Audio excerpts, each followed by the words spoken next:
First of all, we should define what we mean by formal instruction, because, as you know, there are different approaches to formal instruction. We have more traditional synthetic approaches, which break the language into different units like grammar or vocabulary and present them to students for them to synthesize those units that they learn in the classroom in actual communication.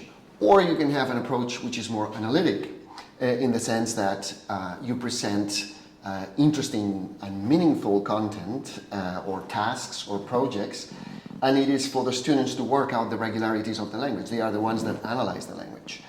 And in this second approach, the analytical approach, you have approaches such as task-based language teaching or project work or content and language integrated learning, CLIL. And those approaches are the ones that will have meaning at the center, right? The idea is to give learners interesting, meaningful stuff to do, and then as a consequence, the learning of the language will come. So first we should distinguish that, and once we have distinguished that, and we take the second option of formal instruction with analytical approaches, we can, of course, promote the four classical skills: oral skills, listening skills, reading skills, and writing.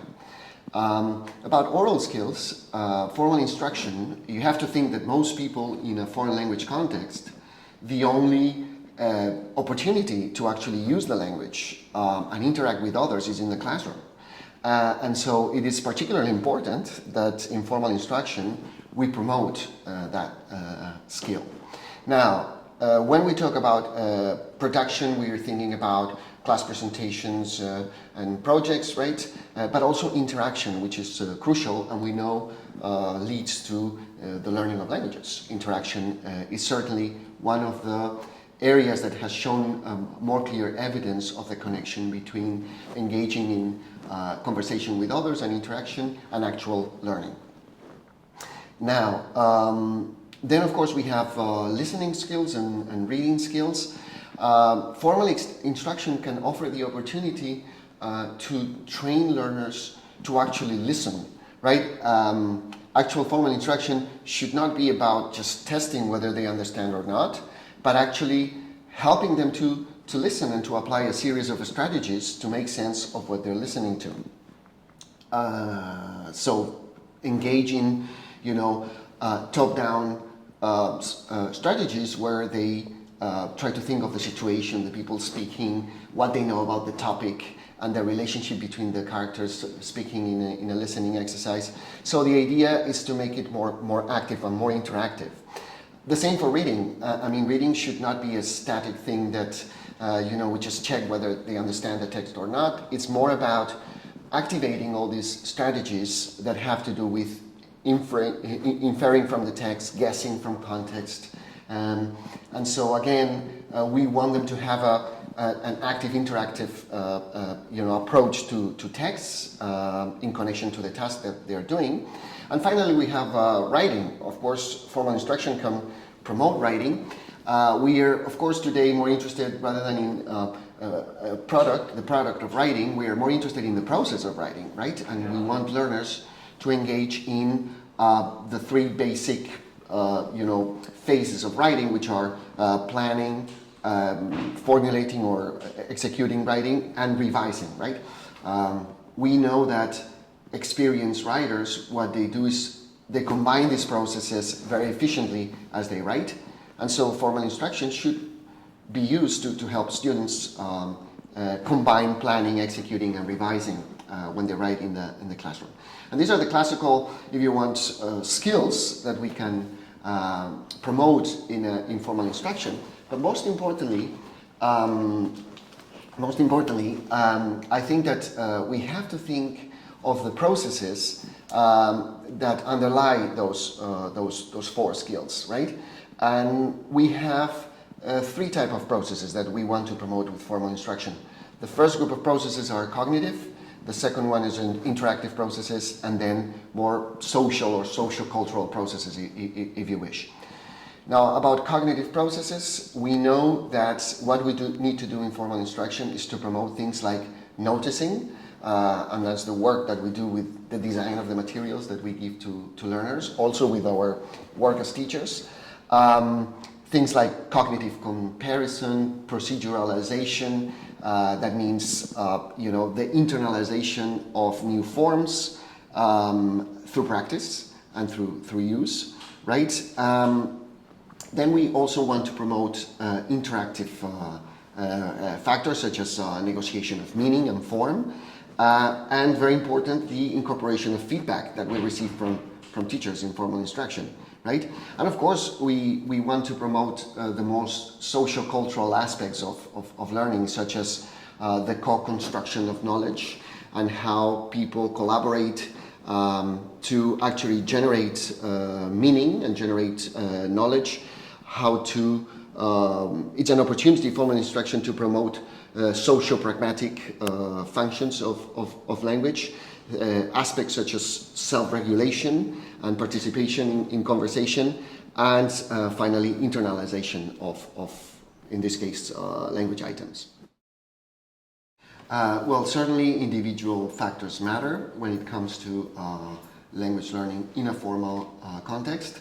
And for example, today we know that age is an important factor because although the popular belief is that the earlier the better, this may be true for second language context, but in foreign language context where students have limited contact with the language in the class, age matters, and actually older students do better in that kind of formal instruction context. So age is an important factor to take into consideration.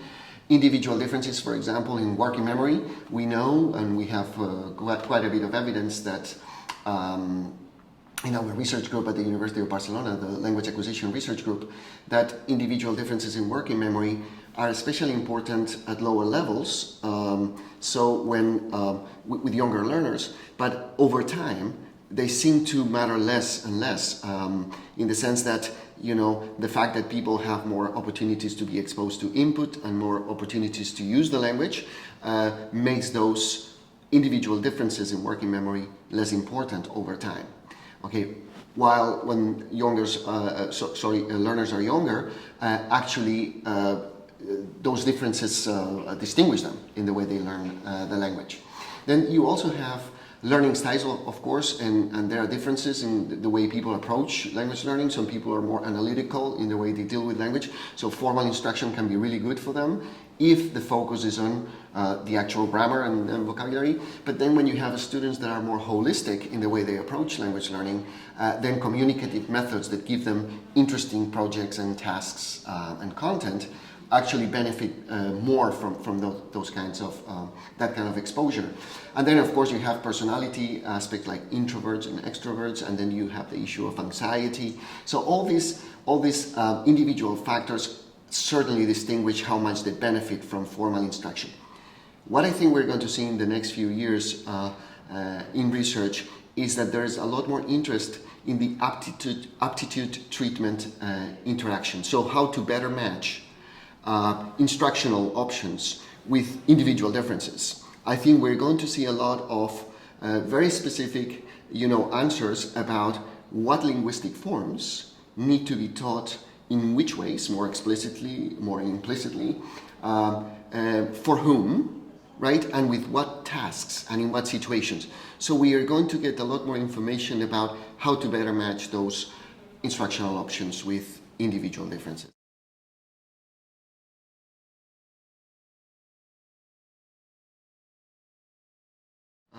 Definitely, what I would recommend is for them to have exposure to intelligent and meaningful input, right? That's the first piece of advice, and to have an active and interactive approach to that input. Teachers can promote that, but of course learners can also prepare for that by using input for the kind of tasks or projects that they're working on in much more interactive ways, and this involves, of course, listening and reading and getting input from interaction also.